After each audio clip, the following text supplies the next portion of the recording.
What's up, everybody, and welcome back to Ducks and Download. In this figure review for Star Wars The Black Series, we have Pre Vizsla. What an amazing looking figure in the box already.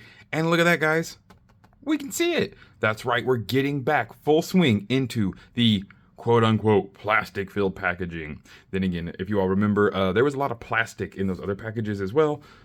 So I really didn't understand the whole point of getting rid of this window when all it did was lead to a horrible amount of swap and drops or broken figures, rearranged figures. You know, I so many times was very worried when I was opening one of these unwindowed boxes that what was inside was definitely not what I just paid for. So now we don't have to worry about that anymore. All the accessories are there, the figure is there, and it looks spectacular. I know a lot of people were already complaining about this figure because he uses the Jango Fett mode. Yet so did like the Super Commando, so did the Loyalist. Everyone's going to use the plates and stuff from an original like that because it's just easier for them. His belt is obviously a little different, but we'll get into that full review once we get this bad boy open. I know a lot of people were also talking about how hard it was to stand this figure, or to, you know, he keeps falling just like my Jango Fett. And I can honestly tell you guys, again, I've never once had a problem with my Jango Fett or my Mandalorian Loyalist ever just falling over. All right, let's get this plastic out. Release the top seal. Warning stuff. All right, first off, of course, we have the Darksaber here.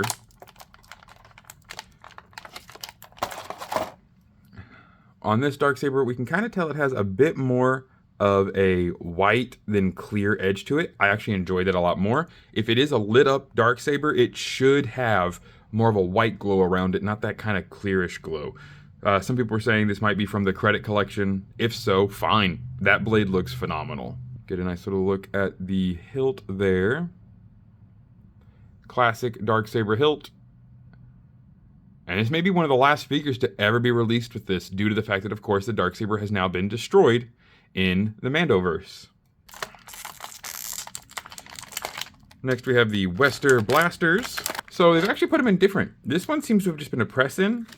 This one has like the barrel poking out from the bottom. I don't know if maybe this was just an error with like heating and it just melted over it, but yeah, there's actually plastic over the back of this, so I'm gonna have to cut it out of the packaging before I can even get to it. That's a little weird. I have never once seen something that like hardcore stuck before.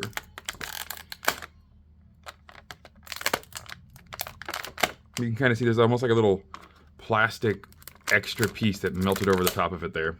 So of course we have the Wester Blasters. Very common and iconic Mandalorian blasters.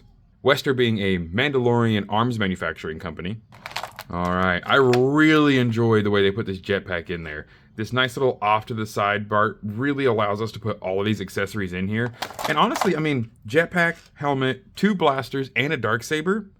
This wasn't a deluxe though. That's amazing to me. That's another sign of hope that hopefully Hasbro is going to start giving us more and more accessories that need to come with the figure without trying to charge us for a little bit of a larger box. This shows very amazing control over the plastic, and going forward into them using plastic, I hope they continue this as well. Make every inch of this usable and needed to be used, that way it's not as much waste. Man, and what a different looking jetpack it is. We actually have some nice rotation here. That's amazing to see. We got a little clip. Let's see here, we got a little clip on the back right here. I'm curious if that's supposed to hold the Darksaber, because it certainly looks like it could. It's just a little on the bigger side. It does slide right through, but that would be kind of cool if the Darksaber was just held, you know, right there on the back. All right, next for the helmet. Awesome. And the cannons on the side of his helmet, they do articulate. So as you can see here, we have the smaller nub, the antenna, and we have the blaster over here. Ah, yeah, you got to break it free a little. But they will actually both face forward. That's stellar. That is really, really cool. I love that these actually have the articulation point in them.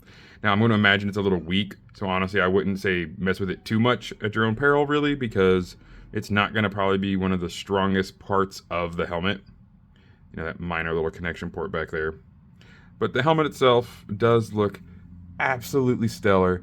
It has a really good paint job on it. Silver up top with the yellow Deathwatch sigil and like that dark steel gray blue underneath. Amazing. And now for Pre Vizsla himself. All right, what a stellar first impression. Again, with all of these accessories, this could have easily been labeled as a deluxe figure, thrown into the bigger box, given a much higher price point, but it wasn't, and that alone gives me hope for the future of Black Series figures. And that packaging was brilliant in the way they were able to use so much of it to hold all of these accessories. So again, there wasn't that much waste. So as you can see here, we have a very beautiful head sculpt. The scarring underneath the left eye is very, very prominent. We have more scarring, kind of like some deep set scars back in here. Wrinkles. The forehead has a few wrinkles. That's really nice. What a grizzled chin. And not symmetric. I love that. You know, he has a bit more of the damage over here. Pre Vizsla is a warrior. Of course, again, leader of Deathwatch. Somebody who is A-okay with taking the fight right back to where it belongs. There's the back, where of course the jetpack will be placed. I do find it a little strange that they decided not to color the backplate the silver color of the chest armor. That is a little bit of a lazy take on my perspective. Maybe I am wrong. He didn't wear a backplate in canon, so they just wanted to simply paint it as the same, but it's very noticeable. Pauldrons here and there. The classic Pre Vizsla artwork there on the front of the chest armor, and the blue iron heart, the Mandalorian sigil there in the center. Wrist gauntlets do have the rocket and flamethrower that is common with Jango and Boba Fett. Same as over here. Goes up into the sleeves here, much like the old Boba and Jango figure. Looking really, really good though. The belt is different. That was one of the main things. He is not wearing the Jango Boba multi-pouch belt. He has his very own belt on. So if nothing else, right through here, it looks like a nice new sculpt. But then, of course, this is very easily the Jango Fett legs. To me, they look absolutely gorgeous, though. Well armored, even all the way down to his feet, which have that nice toe plating on it. The boots do have the very, very harsh traction on them, but honestly, I really think that helps them stand better. The feet are thankfully not super loose. As far as the Jango Fett mold, this one actually has what I would consider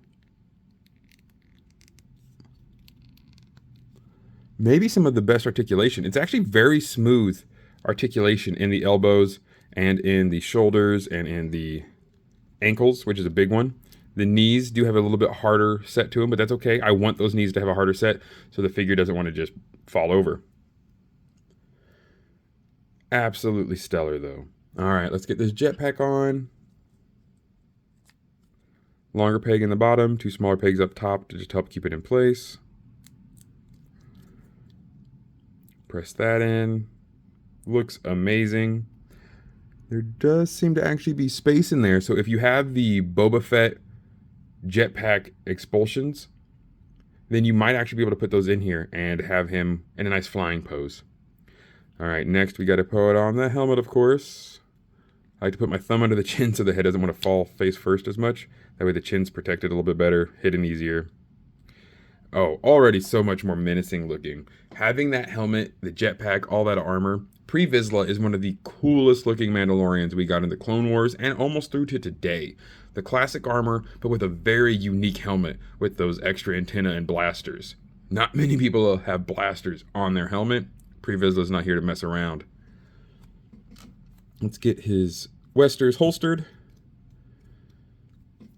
As of course, this is Clone Wars Pre Vizsla, so he does still hold the Darksaber, fighting for his right to become Mandalore and lead his people back into prosperity away from their pacifist nature they have evolved into.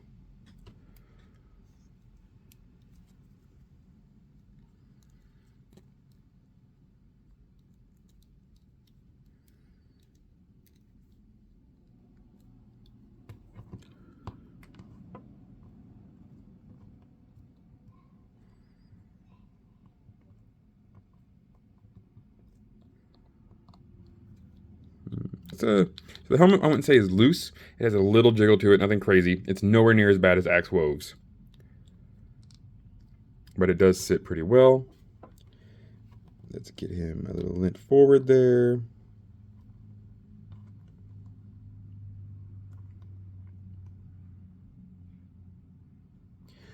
Now, his jetpack, I will say, I think a lot of people are mistaking the fact that he wants to fall backwards as the Jango Fett mold, when honestly, his jetpack, looking at it, especially with these very large cylinders here and the wider backing plate here, I think this guy's jetpack is just a little heavier than what we're very used to with the average Mandalorian jetpack. Whereas, of course, the Night Owls have a very small, light jetpack. Din and Boba are using the Phoenix style, which is probably a little slimmer and a little less weighty. So to counteract that, push him forwards to touch. Move this other hand forward in a nice little gesture. And offset that weight. And bada bing, bada boom, we now have a well-posed Pre Vizsla. This figure is absolutely gorgeous. The gauntlets are beautiful, the holster is great, the legs are good, and those nice wide-booted feet always have good standing potential, if you ask me. Again, guys, I'm really believing that it's just the heaviness of his jetpack is what is causing him to fall over for a lot of you. And all you need to do is put more weight towards the front. Have an arm extended front, have this arm extended to the front. That counteracts that weight and he won't fall back near as much. I mean, see? He's not just going to fall over at every single random second. Let's fix that helmet a little. Yeah. Pre Vizsla with the victory for Mandalore, as he is, of course, then solely subjugated by Darth Maul, but that's another story for another time. This is an amazing figure. An amazing feature, too, is it's a little hard to see, but if you look right here at the edge of this cuff, you see how it's also turning? It won't have as much of a chance for these pipes here to break out because this cuff actually moves with the entire gauntlet. That's going to make things so much easier on both sides to keep these hoses from ripping or popping out. With that older mold too, you do see as the 2-pin system, one directly above the knee and one below it. But guys, look what that means. You can literally get him in a near crouch position where the knee pad is on the ground, like it's supposed to be. Why are people complaining about this mold? Truly, guys, it's blowing my mind. I have heard so much complaining about the articulation and posability of this old Jango Fett mold. And if this is what people are complaining about, bring it back. Look how gorgeous this is. Knee pad on the ground, multiple positions I was able to get this into. And what a gorgeous position this is. I wish I could just have him in this position the whole time. But you guys know what's coming up next. Time for a shelf shot. Quick update, everyone. The thruster effects for the jetpack do fit. So you can 100% throw those old Boba Fett or any other person you've really got them from. They fit right in and it looks stellar. Oh, I am so excited about this figure. I do not get all the hate. And here we are, all of the Mandos together again. Had to move the Loyalists down here with his other buddies, but with the Death Watch Mandalorian post-Imperial armor, we had to put Death Watch's own leader and grandiose champion, Pre Vizsla, with those awesome jetpack extras on him. What an amazing figure. All around stellar figure with so much posability. I will never understand the hate for this figure or for this OG Jango Fett mold. What an absolutely just wizard collection edition. Guys, thank you so much for watching this review and unboxing. Have an amazing rest of your day. And as always, may the Force serve you well.